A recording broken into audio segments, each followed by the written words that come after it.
प्यारे बच्चों, उम्मीद करता हूँ आप बहुत अच्छे होंगे और बहुत अच्छे से पढ़ रहे हैं ना। Welcome you all in the first digital. I am Sunil Sharma. Let's start today's class. आज की क्लास शुरू करेंगे हम लोग। और मैं ये जानना चाहता हूँ कि पिछले जो क्लासेस हुई उनको आप लोग बहुत अच्छे से पढ़ रहे हैं। प्रीवियस क्लास में वेक्टर एडिशन का जो पैरेललोग्राम मेथड है, दो वेक्टरों को जोड़ने का जो समांतर चतुर्भुज विधि थी, उसके हम बहुत सारी इंपॉर्टेंट केसेस पढ़ रहे थे, है ना। वो इंपॉर्टेंट केसेस आपके कॉम्पिटिटिव एग्जाम्स में न्यूमेरिकल्स के सुपरपोजिशन प्रिंसिपल पर बेस्ड न्यूमेरिकल्स के लिए बहुत जरूरी थे।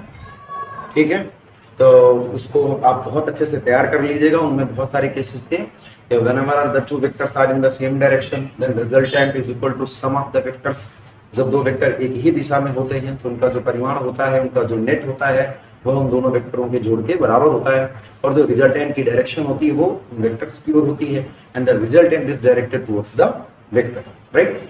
दूसरा था whenever the two vectors are in opposite direction, then resultant is equal to difference of the vector। जो रिजल्टेंट हुआ करता था उन वेक्टरों के डिफरेंस के बराबर होता था। बड़े वेक्टर में छोटे वेक्टर को क्या करते थे, सब्सट्रैक्ट करते, ठीक है ना। और जो रिजल्टेंट की डायरेक्शन होती थी वो बड़े वेक्टर की होती थी। Resultant is directed towards the larger vector. Resultant बड़े वेक्टर की ओर हुआ करता था, है ना। जो थर्ड केस था हमारा whenever the two vectors are perpendicular to each other। जब दो वेक्टर हमारे एक दूसरे के लंबवत होते थे तो उनका रिजल्टेंट क्या हुआ करता था प्यारे बेटे। अगर हमारे पास ये दो वेक्टर, वेक्टर ए और यहाँ पर मेरे पास क्या वेक्टर बी, तो प्यारे बेटे इनका जो रिजल्टेंट होगा, वो जो वेक्टर आर होगा, ये resistance R is equal to क्या होगा, under root A square plus B square, है ना। और याद आ रहा है सभी को। और जो इसकी डायरेक्शन हुआ करती थी, अगर मैं इधर की तरफ से अल्फा निकालूं तो अगर मैं बी की तरफ से निकालता हूं तो ए को ऊपर लेंगे, that is A by B, है ना। और अगर ए की तरफ से निकालते तो बी बाई ए हो जाता, है ना। और प्यारे बेटे एक केस और था जो बहुत इंपॉर्टेंट केस था प्यारे बच्चों, और वो क्या था कि whenever the magnitude of the two vectors are equal. अगर दो वेक्टर हैं और दोनों का मैग्नीट्यूड, इनकी परिमाण बराबर है ना, तो प्यारे बेटे क्या होता था, जो रिजल्टेंट होता था बिल्कुल मिडवे से जाता था, बिल्कुल बीचों बीच से जाता था। Resultant is directed towards the Midway, that is बीचों बीच से जाता था। और रिजल्टेंट की जो वैल्यू हुआ करती थी किस तरह हुआ करती थी, है ना। जैसे हियर यहाँ पर हम लोग देख लेते हैं कि here are the two vectors. यहाँ पर मेरे पास दो वेक्टर्स हैं और इनके बीच का एंगल कितना है, थीटा है। और प्यारे बेटे पैरेललोग्राम मेथड से जब मैं इसका रिजल्टेंट निकालता हूँ, ये वेक्टर आर है, तो प्यारे बेटे अगर ये थीटा है तो ये कितना हो जाता है, theta by 2, and this is the theta by 2। Why? Because of A और बी मैग्नीट्यूड में क्या है, इक्वल है। याद रखिएगा, जब दो वेक्टर बराबर होते हैं तो उनका मैग्नीट्यूड और डायरेक्शन दोनों बराबर होती है। Whenever the two vectors are equal, then magnitude and direction both are same, है ना। दो वेक्टर जब बराबर होंगे तो क्या होगा, परिमाण और दिशा दोनों बराबर होगी। लेकिन यहाँ पर क्या है, मैग्नीट्यूड केवल बराबर है, डायरेक्शन अलग अलग है, तो वेक्टर इक्वल नहीं है, उनका केवल मैग्नीट्यूड इक्वल है। तो प्यारे बेटे ऐसे केस में क्या होता है, रिजल्टेंट बिल्कुल मिडवे से जाता है। और रिजल्टेंट की जो वैल्यू हुआ करती थी वो क्या होता था, 2a cos थीटा बाई 2, और इसी को हम लोग क्या कहेंगे, 2b cos थीटा बाई 2। यहाँ तक हम लोगों ने प्रीवियस क्लास में दिया था। उम्मीद करता हूँ आप सभी लोग बहुत अच्छे से पढ़ रहे होंगे। और कोई भी डाउट्स आते हैं तो मुझे क्या करते हैं, कमेंट करिए, और मेरे व्हाट्सएप ग्रुप से या टेलीग्राम ग्रुप से भी जुड़ जाइए, और उससे क्या करिए, मेरे से क्वेश्चन करते रहिए। और एक बात और समझ लीजिए मेरे बच्चों कि मैंने आपको भी बोला है कि मैं डाउट्स के लिए जहाँ तक पॉसिबल होगा मैं ऑफलाइन मोड में भी आपको उसको प्रिपेयर कराता रहूँगा। पढ़ते रहिए, आप मेरे साथ मेहनत करिए, मैं आपके साथ मेहनत कर रहा हूँ। चलिए आज की क्लास में हम नया क्या पढ़ेंगे देख लेते हैं कुछ चीजें।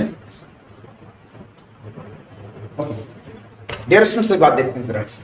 प्यारे बेटे अभी तक हम लोगों ने ज्योमेट्रिकल मेथड जो था हमारा, जिसको हम लोग ग्राफिकल मेथड भी कहते हैं, जिसमें हम लोगों ने ट्रायंगुलर और पॉलीगन रूल सीखे वेक्टर एडिशन के, जिसमें हेड टू टेल और रिजल्ट के लिए क्या करते थे, स्टार्टिंग टू द एंड, है ना। त्रिभुज और बहुभुज विधि वेक्टर को जोड़ने की, है ना। ये आप लोगों ने, हम सब लोगों ने सीख रखा है, पढ़ते रहिए। और जब हम पैरेललोग्राम या समांतर चतुर्भुज विधि से पढ़ते हैं तो दो वेक्टर्स को टेल टू टेल जोड़ते थे और क्या करते थे, समांतर चतुर्भुज तैयार करते हैं, पैरेललोग्राम तैयार करते हैं। और उसमें रिजल्टेंट क्या होता है, डायगोनल होता है, वो विकर्ण होता है जो दोनों वेक्टरों के इंटरसेक्शन पॉइंट से, जहां पर दोनों वेक्टर मिलते हैं, वहां से जाता है। अब प्यारे बेटे उसमें एक खास बात और ये आई, क्या है कि अभी हम लोगों ने जो ट्रायंगुलर और पॉलीगन मेथड था, त्रिभुज या बहुभुज विधि थी, उसमें एडिशन के साथ साथ दो वेक्टर्स का सब्सट्रैक्शन भी सीख लिया था। लेकिन अभी इसमें पैरेललोग्राम मेथड में हम लोगों ने सिर्फ एडिशन सीखा है, सब्सट्रैक्शन नहीं। तो अगर दो वेक्टर्स का सब्सट्रैक्शन आ जाए तो फिर हम इसी फार्मूले का यूज किस तरह से करेंगे, पैरेललोग्राम मेथड वाले फार्मूले का। अब एक बात और समझ लीजिए प्यारे बच्चों, बहुत ध्यान से देखिएगा, है ना, देखिए बहुत ध्यान से प्लीज, कंसंट्रेट करिए। प्यारे बेटे मान लेते हैं कि दो वेक्टर्स हैं हमारे पास, vector A and here is the vector B, और मैं भी क्या फाइंड आउट करना चाहता हूं, I want to calculate vector R is equal to vector A minus vector B. ठीक है, वह तो बहुत आसानी से कर लेते थे, है ना, वो और जो भी वहां पर पीछे है उसको अच्छे से तैयार करिए, अच्छे से देखिए। और एक बात मैं और बोलता हूँ, जैसे ये चैप्टर कंप्लीट होगा विद न्यूमेरिकल्स, मैं आपको वन शॉट वीडियो दूंगा, आप उसको बहुत अच्छे से क्या करेंगे, तैयार करेंगे। ओके, अब प्यारे बेटे अगर ये तैयार करना हो तो अगर इनको ऐड करना था प्यारे बेटे, if I want to calculate vector R is equal to, और याद रखिएगा एंड यहां पर मैं आपको बता दूं, and theta is angle between them, और इनके बीच का एंगल कितना प्यारे बेटे, थीटा है ना। तो पैरेललोग्राम चलिए मैं ड्रा करता हूं, और पैरेललोग्राम ड्रा करके देखता हूं। ये मेरे पास वेक्टर ए हो गया and here is the vector, here is the vector b, right, here is the vector b। तो पैरेललोग्राम चलिए मैं ड्रा करता हूँ, और इस पैरेललोग्राम से हम लोग क्या देखते हैं प्यारे बेटे, ये वेक्टर r। तो प्यारे बेटे ये जो वेक्टर r है वो किसको रिप्रेजेंट कर रहा है, वेक्टर a प्लस b को। But at this time I want to calculate a minus b, मुझे इस बार क्या कैलकुलेट करना है, a माइनस b कैलकुलेट करना है। आपके लिए देखिए मैं कितनी मेहनत कर रहा हूँ और कहाँ कर रहा हूँ, आप देखिएगा ना, टू मच। अभी प्यारे बेटे मैं a प्लस बी नहीं फाइंड आउट कर रहा हूं, मैं vector a minus B find out कर रहा हूं, राइट। और दो वेक्टर्स के बीच एंगल अभी भी कितना है, थीटा ही है ना। बहुत आसानी से देखिए कितना आसान है, जरा इसको समझते हैं। ठीक है प्यारे बेटे, तो चलिए यहाँ पे देखते हैं। प्यारे बेटे इसका मतलब क्या हो सकता था, इसका मतलब ये हो सकता था, बहुत अच्छे से देखिएगा, कि मैं a वेक्टर में ऐड करूं माइनस बी वेक्टर, करेक्ट है। तो अगर प्यारे बेटे b इधर है तो फिर माइनस बी क्या हो जाएगा, इसका अपोजिट, है ना, समझ रहे हैं ना आप सभी। ये देखिए तो b हमारे पास क्या है, इसका अपोजिट, ये माइनस बी वेक्टर, और मुझे क्या ऐड करना है प्यारे बेटे, a में माइनस बी। तो पैरेललोग्राम मेथड का जो तरीका होता था वो क्या होता था, पैरेललोग्राम मेथड में या समांतर चतुर्भुज विधि में हम दो वेक्टर्स को टेल टू टेल ऐड करते थे, और उससे क्या बनाते थे, एक समांतर चतुर्भुज बनाते थे, एक पैरेललोग्राम ड्रा करते थे। इस बार प्यारे बेटे मुझे फाइंड आउट करना था a minus B, that is इसका मतलब ये हुआ a में ऐड करना है, जोड़ना है माइनस बी को। b की डायरेक्शन अगर इधर है तो माइनस बी किधर होगा, इधर होगा। मैंने a में माइनस बी को ऐड किया, पैरेललोग्राम मेथड से ऐड करूंगा तो दोनों को मैंने क्या करा, टेल टू टेल ऐड किया। अगर ये हमारा ज्योमेट्रिकल यानी ट्रायंगुलर और पॉलीगन मेथड होता तो वहां हेड टू टेल करते थे, बट यहाँ पर क्या करते हैं, टेल टू टेल करते हैं। एक चीज और पीछे मैंने बता दी, जब दो वेक्टर्स के बीच एंगल की बात करते हैं तो दोनों जो वेक्टर्स हैं वो टेल टू टेल या हेड टू हेड जुड़े होने चाहिए। बट मोर कन्वीनियंट क्या है, ज्यादा बेहतर क्या होता है कि दोनों टेल टू टेल जुड़े हों, ठीक है ना। छोटी छोटी एक एक डाउट्स, एक एक चीजें सभी वीडियोस में क्लियर है, अच्छे से इनकी नोट्स बनाइए और तैयार करिए अपने आप को। चलिए तो फिर प्यारे बेटे यहाँ पे क्या करेंगे, तो मैं यहाँ पे पैरेललोग्राम ड्रा करता हूँ, a में माइनस बी को लेके पैरेललोग्राम ड्रा करता हूँ, ठीक है। यहाँ पे मैं इसको यहाँ पे ऐसा करूँगा। चलिए अब इसको मैं parallelogram draw, okay parallelogram draw हो गया, और ये मेरे पास क्या होगा, इस बार जो रिजल्टेंट आया वो ये जो r है वेक्टर आर, वो किसका है प्यारे बेटे, हमारे पास a vector minus B vector का है, a vector minus B vector है ना। अब बहुत अच्छे से देखिएगा, बहुत अच्छे से प्यारे बेटे, अगर जब हम a प्लस बी निकाल देते हैं, जब whenever I want to calculate vector r is equal to vector a plus B, right, theta a और b के बीच का एंगल हुआ करता था, तो r का यानी a प्लस b का जो रिजल्टेंट का फार्मूला आता था, r is equal to r square is equal to a square b square plus 2ab cos theta.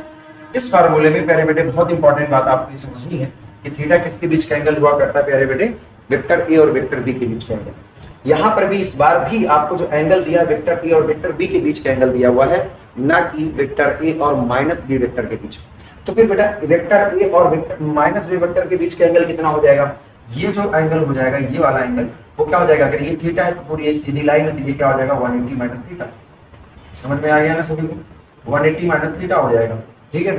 तो प्यारे बेटे अब एडिशन, पहले वेक्टर a प्लस बी का था और हमने ये जो पैरेललोग्राम तैयार किया, इसी पैरेललोग्राम को मैं साइड में ला के ले आता हूँ ताकि आप बहुत अच्छे से चीजों को समझें। This was minus B vector और ये मेरे पास क्या था, ए वेक्टर, और इन दोनों को मैंने पैरेललोग्राम से ऐड किया तो ये मेरे पास तैयार हो जाता है vector R. And at this time ये वेक्टर आर जो था वो वेक्टर ए माइनस क्या था। यहाँ इंटरेस्टिंग बात यह है कि जो थीटा है वो ए और माइनस बी के बीच का एंगल नहीं दिया गया है, वो ए और बी के बीच का एंगल है। तो मैं थोड़ा ए को केवल यहाँ पे, ये बी को मैं ऐसे रखूंगा, ये बी है मेरे पास, और बी, ए और बी के बीच का एंगल कितना था, थीटा, ठीक है ना। तो फिर हमारे ए और बी के बीच का एंगल अगर थीटा था तो फिर प्यारे बेटे ए के बीच का एंगल कितना हो गया, 180 माइनस थीटा। अब प्यारे बच्चों समझो, मैंने क्या किया, ए वेक्टर में माइनस बी वेक्टर को ऐड किया, वही तो है ना तरीका, ए में ऐड किसको कर रहा हूं, माइनस बी को। तो फार्मूला इसी को हम यूज करेंगे, इसी बी वेक्टर एडिशन का। अब प्यारे बेटे ध्यान दीजिएगा, तो अब इस बार ये जो रिजल्टेंट आएगा किसका, vector R is equal to A minus B vector. तो ये जो आर आएगा इस बार, यानी कि दो वेक्टर्स के सब्सट्रैक्शन का जो रिजल्ट आएगा, इसी फार्मूले से हम कैसे निकालेंगे, R square is equal to A square plus B square plus 2ab। और प्यारे बेटे ए और बी के बीच का एंगल कितना है, ए वेक्टर और बी वेक्टर के बीच का एंगल कितना है, क्योंकि ये जो फार्मूला है, ये जो थीटा है, इस फार्मूले में ये जो थीटा है वो वेक्टर ए और वेक्टर बी के बीच का एंगल हुआ करता है, ठीक है ना। बोलो बच्चों, तो इस बार हम इस फार्मूले में क्या करें, हम किसको ऐड कर रहे हैं, हम ए और बी को ऐड करते थे ना, तो ए और बी के बीच का एंगल थीटा यूज करते थे। लेकिन अभी क्या हो रहा है प्यारे बेटे, देखो जरा, अभी क्या हो रहा है, हम ए में माइनस बी को ऐड कर रहे हैं, तो एंगल जो लेना चाहिए वो ए और माइनस बी के बीच का लेना चाहिए। तो ए और माइनस बी के बीच का एंगल लूं यही थीटा की जगह पे, तो कितना आ जाएगा प्यारे बेटे, वो हो जाएगा cos 180 माइनस थीटा, है ना प्यारे बेटे। ये इस टेक्निक से मैं आपको कई बार बता चुका हूं कि 180 माइनस थीटा यानी कि ये 90 हो गया, और यहाँ पूरा क्या हो गया, ये 90 में और 90 ऐड कर दीजिए तो 180 हो गया, और 180 में कुछ सब्सट्रैक्ट करेंगे तो सेकंड क्वाड्रेंट में, तो हमारे पास जो cos आएगा, cos 180 माइनस थीटा की जो वैल्यू आएगी प्यारे बेटे सेकंड क्वाड्रेंट में होगा, दूसरे अक्षांश में होगा। तो अब 180 में तो वैल्यू बदलती नहीं है, और साइन और कॉसेक पॉजिटिव होंगे, बाकी सब नेगेटिव होंगे, तो cos क्या होगा, नेगेटिव हो जाएगा। और cos 180 माइनस थीटा का क्या होता है, cos थीटा आएगा। अब हमारे पास यहाँ पे प्यारे बेटे माइनस cos थीटा आ जाएगा, तो cos 180 माइनस थीटा की जो वैल्यू आ रही है वो माइनस cos थीटा आ रही है। मैथमेटिक्स में जो कमजोर हो इसको फिर से ध्यान से समझें, बार बार इसको देखें वीडियो को और समझें, या आसपास कोई हो उससे डाउट क्लियर करें, या मेरे से डायरेक्टली कॉल करके पूछ सकते हैं ऑनलाइन यूट्यूब या किसी मीडियम से व्हाट्सएप, ठीक है। R square equal to A square plus B square, और यहाँ पे क्या करेंगे 180 माइनस थीटा में हम माइनस cos थीटा करेंगे, तो बेटा यहाँ पे आएगा 2ab, और यहाँ पे आ जाएगा माइनस cos थीटा, माइनस यहाँ पर आएगा तो क्या हो जाएगा R square equal to A square plus B square, और ये माइनस के मल्टीप्लाई तो माइनस 2ab cos थीटा। ये आपका रिजल्टेंट आ गया प्यारे बच्चों। और अगर हम रूट के फॉर्म में लिखें तो आर इज इक्वल टू क्या हो जाएगा, अंडर रूट। आई थिंक ये दिख रहा होगा ना वीडियो में, ओह नहीं आ रहा, चलिए ठीक है, यहाँ तक आ रहा था। तो रिजल्टेंट क्या आएगा प्यारे बेटे, मैं रिजल्टेंट यहाँ पे लिख देता हूँ, रिजल्ट में यहाँ पे लिखता हूँ आर इज इक्वल टू क्या आ गया, under root A square plus B square minus 2ab cos theta. अब प्यारे बच्चों एक बहुत इंपॉर्टेंट बात है जो मोस्ट ऑफ द स्टूडेंट्स इसको क्या करेंगे, गलत करेंगे, उसको समझें। देखिए आपको दिमाग में क्या रखना होगा, बहुत गर्मी है भाई, और आप बहुत अच्छे से देखिए लाइक एंड, मैं तो ये चीजें नहीं बोलता हूँ कि आप इसको, आपको अच्छा लगता है लाइक करिए, नहीं अच्छा लगता बिल्कुल भी कोई बात नहीं, और अच्छे से मेहनत करते रहिए। अगर आपको लगता है कि आप जैसे दूसरे बच्चों का भी फायदा हो तो फिर आप शेयर कर सकते हैं, जब आपको लगे मेरे कहने से नहीं, ठीक है ना। अगर लगे कि नहीं सर मेहनत कर रहे हैं हम लोगों के लिए तो डेफिनेटली कर सकते हो। तो मैं क्या बता रहा था, उसमें मिस्टेक क्या होगी, मिस्टेक ये होगी प्यारे बच्चों कि व्हेनेवर हम जब दो वेक्टर्स को जोड़ रहे थे, whenever we was adding two vectors, vector R is equal to vector A plus B, तो जब ए और बी के बीच का एंगल पता था तो रिजल्टेंट का जो फार्मूला था ये था, जब दोनों को हम जोड़ रहे थे, याद रखिएगा थीटा किसके बीच का एंगल है, वेक्टर ए और वेक्टर बी के बीच का। तो अगर दोनों वेक्टर्स को हम सब्सट्रैक्ट कर रहे हैं, अब सब्सट्रैक्ट कर रहे हैं यानी दो वेक्टर्स को हम आपस में क्या कर रहे हैं, घटा रहे हैं, तो जब हम दो वेक्टर्स को आपस में घटा रहे हैं तो प्यारे बेटे मान लीजिए वेक्टर ए में वेक्टर बी को हम डिफरेंस कर रहे हैं, घटा रहे हैं, तो रिजल्टेंट का फार्मूला आप ये यूज करोगे यानी कि रिजल्टेंट का फार्मूला आप ये यूज करोगे, R square equal to A square plus B square minus 2ab cos theta. यानी जब हम जोड़ रहे होंगे तो बीच में यहाँ पे क्या होगा प्लस, और जब हम दो वेक्टर्स को घटा रहे होंगे तो इसी फार्मूले में यहाँ पे क्या होगा माइनस। लेकिन एक प्रॉब्लम क्या है, मिस्टेक क्या होगी, वो जो क्या होती है ना, जो सिली मिस्टेक्स होती हैं, वो जो छोटी सी गलती होती है जो आपको बेकार कर देती है, उसको ध्यान में रखना। प्यारे बेटे हमेशा याद रखिएगा जो थीटा है ना, वो ए वेक्टर और बी वेक्टर के बीच का एंगल है। अगर आपको क्वेश्चन में ए वेक्टर और माइनस बी वेक्टर के बीच का एंगल दे दिया जाए तो फिर आप ये फार्मूला नहीं यूज करोगे। क्यों बेटा?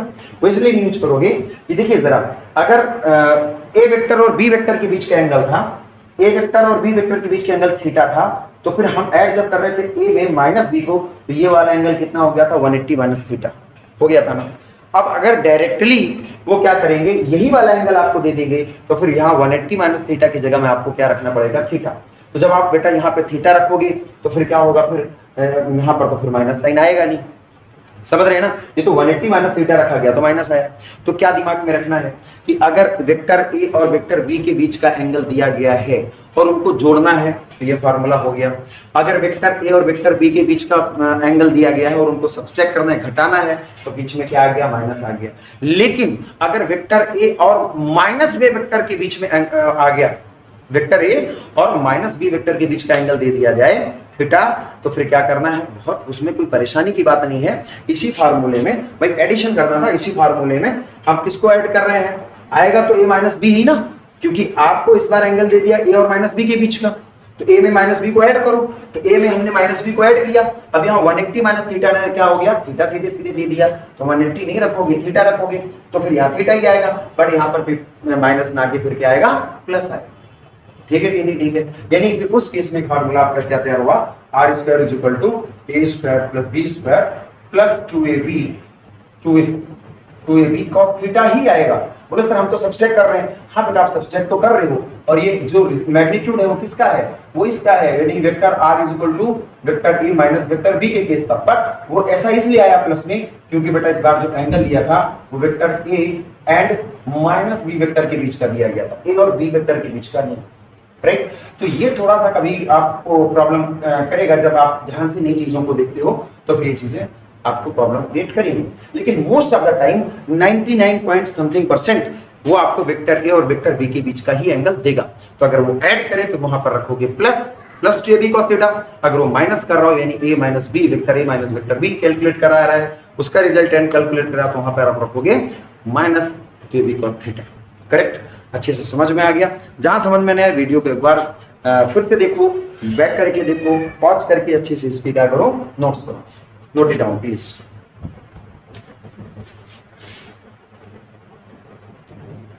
ओके बेटा, तो चीज समझ में आ गई आप लोगों को कि अगर हमारे पास दो वेक्टर होंगे, वेक्टर ए वेक्टर बी, और अगर इनके बीच का एंगल थीटा है, तो प्यारे बेटे अगर हम a vector R equal to a vector A plus B के बारे में पूछेंगे, आर का जो रिजल्टेंट होगा R square equal to A square plus B square plus 2ab cos theta रखोगे।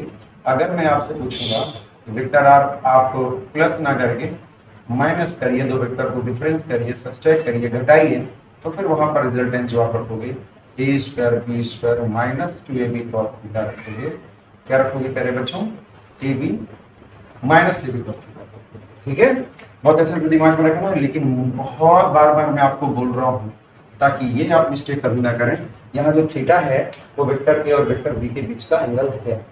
लेकिन अगर प्यारे बेटे आपको वेक्टर ए और इस बार माइनस बी के बीच का एंगल दे दिया जाए, है सपोज दैट ये आपको सीधे दे दिया जाए, ये एंगल आपको थीटा दे दिया जाए, तो फिर कोई प्रॉब्लम नहीं है प्यारे बेटे। वहां पर फिर क्या होगा, इधर देखिए जरा, आप वेक्टर आर निकालना चाहते हो तो फिर क्या हो रहा है, इसका मतलब हम वेक्टर ए में माइनस बी को ऐड कर रहे हैं और दोनों के बीच का एंगल थीटा है, जो भी मैंने थोड़ी देर पहले बताया। तो ये निकलेगा vector R is equal to A में आप ऐड कर रहे हो माइनस बी को, फिर डायरेक्टली क्या बन जाएगा, vector A minus vector B बन जाएगा। ठीक है, आप इस फार्मूले का यूज करेंगे तो R square is equal to क्या आएगा, A square plus B square. अब बहुत इंटरेस्टिंग बात ये है कि आप बेटा ए में किसको ऐड कर रहे हो, माइनस बी को, तो क्या होना चाहिए आर स्क्वायर ए स्क्वायर, और जो बी की जगह में वो क्या होगा माइनस बी, तो आप यहाँ माइनस बी करोगे, और इसका ठीक है ना, है ना। तो स्क्वायर यहाँ पे आप माइनस बी लेते तो वो प्लस ही हो जाता है, और प्लस हमारे पास यहाँ पे क्या आएगा +2, बहुत अच्छे से लिखेंगे, ठीक है 2 और a और पेरिमीटर हमारे पास क्या है, b का मैग्नीट्यूड क्या है हमारे पास, अच्छा माइनस का अपोजिट की वजह से होगा, ओके। तो पेरिमीटर जब ऐसी सिचुएशन होगी तो अभी हम लोग गलती कर रहे थे, R square is equal to, देखो जब हम इस फार्मूले का यूज करते हैं तो वहाँ a का मैग्नीट्यूड और b का मैग्नीट्यूड होता है। a का मैग्नीट्यूड तो हमारे पास क्या हो जाएगा a स्क्वायर, और b का मैग्नीट्यूड बेटा माइनस b नहीं होगा, माइनस तो उसके अपोजिट डायरेक्शन की वजह से सीधा b का माइनस b का मैग्नीट्यूड भी कितना है b ही है, तो वो b स्क्वायर हो जाएगा +2 a का मैग्नीट्यूड और b का मैग्नीट्यूड क्या है b है, और बेटा a और b के बीच में a और माइनस b के बीच में एंगल कितना दिया गया, इस बार cos थीटा दिया, फार्मूला आपका क्या बनता है ये, ठीक है। तो ये बात मुझे मालूम, मोस्ट ऑफ द टाइम आपको ए और बी के बीच का एंगल देगा, तो जब वो ऐड कराता है तो बीच में प्लस, और जो माइनस कराता है तो बीच में क्या होगा माइनस होगा, ऐसे चांसेस बहुत कम होंगे। फिर अगर ऐसा हो जाता है ए और माइनस बी के बीच का एंगल दे देता है तो फिर आपको सीधे यहाँ पे थीटा करना है और यहाँ पे आएगा प्लस, तो फिर उस समय आप कंफ्यूज नहीं होंगे कि यार ये तो फिर हम ए माइनस बी कर रहे थे फिर माइनस, ठीक है। ये छोटी चीज है लेकिन बड़ी बड़ी बात है। अब बात कर लेते हैं प्यारे बेटे कि अगर सब्सट्रैक्ट कर रहे थे तो फिर डायरेक्शन का फार्मूला क्या तैयार होगा, जरा उसको देख लेते हैं, है ना। डायरेक्शन का भी तो होगा, बोलो बच्चों। तो डायरेक्शन के लिए हम लोग क्या करते थे, याद होगा आप लोगों को कि यहाँ पे देखेंगे जरा प्लीज, ये मेरे पास क्या था वेक्टर आर था, और जब मैं ए की तरफ से डायरेक्शन मान लेते हैं फाइंड आउट करना चाहता हूँ तो tan alpha is equal to, मैंने क्या सीखा है, ए की तरफ से फाइंड आउट करना चाहता हूँ तो बी को ऊपर रखते थे, बी और tan इज इक्वल टू क्या होता था sin अपॉन cos, तो b sin थीटा अपॉन क्या हो जाएगा पेरिमीटर a प्लस b और क्या हो जाएगा cos थीटा। लेकिन प्यारे बच्चों क्योंकि इस बार मुझे क्या फाइंड आउट करना था, जब हम vector r is equal to a vector plus b vector करते हैं तो फिर मैं ये फार्मूले का यूज करता हूँ, लेकिन इस बार मुझे क्या फाइंड आउट करना है, vector r is equal to vector a minus b vector find out करना है, ठीक है ना, मुझे ये चीज करनी है। तो फिर क्या होगा, है ना, थोड़ा समझिएगा। और या इसी को हम लोगों ने कहा था a में मुझे माइनस b को ऐड करना, ठीक है ना। तो जब हम a में माइनस b को ऐड करेंगे तो देखो फार्मूला a और b के बीच का एंगल कितना होता है, यहाँ a और b के बीच का थीटा, a और माइनस b के बीच का कितना होगा 180 माइनस थीटा, है ना। यानी जब वेक्टर a और वेक्टर b के बीच का एंगल थीटा दिया हो तो फिर क्या होगा, तो देखिए कोई बात नहीं करे बेटे, अब क्योंकि मुझे a minus b find out करना था यानी a और b के बीच का, तो यही फार्मूला जो tan अल्फा है हमारा, अब हमारे पास क्या हो जाएगा, जब मैं a की तरफ से डायरेक्शन फाइंड आउट करना चाहता हूं तो मैं क्या करूंगा, b को ऊपर रखा, b और sin, और जो थीटा है थीटा की जगह मैं क्या करूंगा 180 माइनस थीटा करूंगा, ठीक है बेटे, क्या करूंगा 180 माइनस थीटा, क्योंकि a और माइनस b को डील कर रहे हैं तो a और माइनस b के बीच का एंगल एक्चुअली कितना हुआ 180 माइनस थीटा बना, क्यों, क्योंकि a और b के बीच का एंगल कितना दिया था थीटा। तो हम यहाँ पे b sin और यहाँ पे क्या करेंगे 180 माइनस थीटा, और प्यारे बेटे यहाँ पे करेंगे a प्लस b और cos 180 माइनस थीटा, ठीक है प्यारे बच्चों। तो tan alpha is equal to कितना आ गया, sin 180 minus theta second quadrant में जाएगा, sin लिख लीजिए जरा हमारे पास ASTC, सभी ट्रिग्नोमेट्रिकल रेशियो sin और sin को उल्टा cos क्या होता है पॉजिटिव होता है ना, और 180 में चेंज नहीं होता, sin है तो sin रहेगा, cos है तो cos रहेगा, हाई स्कूल का बेसिक था, बेसिक मैथमेटिक्स है। तो बेटा ये sin का क्या रहेगा, sin ही रहेगा, और सेकंड क्वाड्रेंट में sin क्या होता है पॉजिटिव होता है, तो sin क्या आ जाएगा 180 माइनस थीटा, sin थीटा यहाँ पे बन जाएगा, और ये a प्लस b, और पेरिमीटर जो cos होता है वो क्या होता है, सेकंड क्वाड्रेंट में cos क्या हो जाएगा, देखिए नेगेटिव हो जाएगा, तो यहाँ आएगा क्या माइनस cos थीटा आ जाएगा, ठीक है ना। यहाँ पे शायद यहाँ पे वीडियो का तो दिख रहा होगा, ओ नहीं दिख रहा है, कोई बात नहीं, वीडियो में ये नहीं आ रहा था पेरिमीटर, तो यहाँ तक आ रहा है तो मैं इसको यहाँ पे कर देता हूँ ऊपर। तो tan alpha is equal to इस बार मेरे पास आएगा b sin 180 minus theta upon क्या हो जाएगा a प्लस b, और क्या हो जाएगा cos 180 माइनस थीटा, ठीक है बेटा। 180 माइनस थीटा क्या होता है sin थीटा हो जाएगा, तो tan alpha is equal to आ गया b sin थीटा, है ना। और ये क्या हो जाएगा पहले बेटा a प्लस, और ये बेटा सेकंड क्वाड्रेंट में cos क्या होता है नेगेटिव, एक्चुअल में क्या आएगा b माइनस cos नेगेटिव, और माइनस यहाँ पे आएगा बाहर आ जाएगा, ये हो जाएगा माइनस, दैट इज हम क्या लिख सकते हैं पहले बेटे b cos थीटा। तो आपने क्या देखा, बहुत गौर करके देखेंगे, आपने क्या देखा कि बेटा जब हम प्लस कर रहे थे, ये बहुत इंटरेस्टिंग फार्मूला है, बहुत इंपॉर्टेंट फार्मूला है, इस बात को बहुत अच्छे से आप दिमाग में रखोगे, ओके।